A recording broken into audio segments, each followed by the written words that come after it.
Hello everyone, आज हम पढ़ेंगे अबाउट आर 37 पेज ऑफ छोटी कॉपी।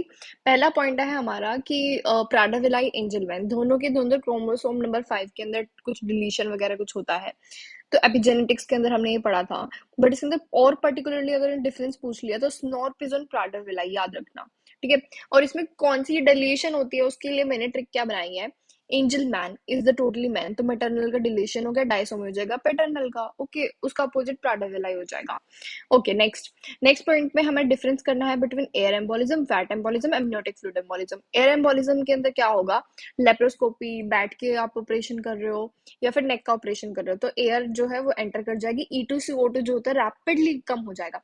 अब इसके DD क्या होंगे, या तो ट्यूब जो है गलती से बाहर निकल गई है या फिर कार्डियक अरेस्ट हो गया है। फैट एम्बोलिज्म में हिस्ट्री ऑफ फ्रैक्चर होगा, एमनियोटिक फ्लूइड में प्रेगनेंसी के बाद होगा, मतलब पोस्टमार्टम।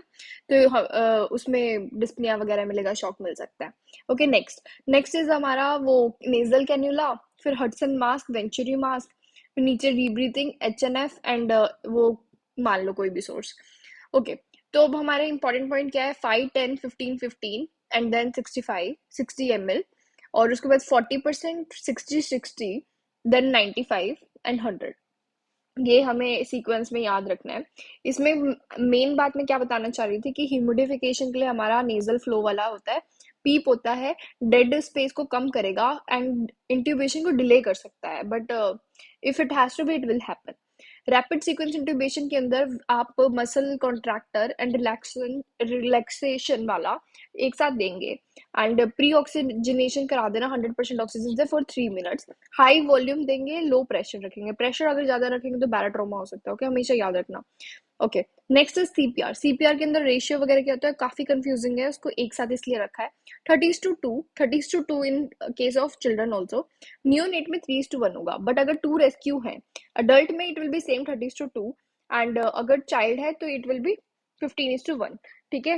एंड हमारे ब्रीथिंग रेट पूछ लेते हैं, 10 20 and 40 to 60, you have to remember in a sequence. Okay, then ARDS की सेटिंग देखते हैं। पैनक्रेटाइटिस की हिस्ट्री होगी, ARDS होगा, तो हमें याद रखते हैं ARDS के अंदर हमारा respiratory rate is not the problem, तो उसको इंक्रीज करेंगे, टाइडल वॉल्यूम को कम रखेंगे, FiO2 को कम रखेंगे, हाई पीप रखेंगे। मिनिमम पीप होती है हमारी 5 ml। टाइडल वॉल्यूम जो मिनिमम हम मतलब हमें कितना रखना होता है, 6 to 8 ml पर kg। ओके, एंड FiO2 को नॉर्मल हमें कम रखना है, क्योंकि अदरवाइज एक्चुअल में ट्रॉमा हो सकता है, बंदा मर भी सकता है। Okay, thank you.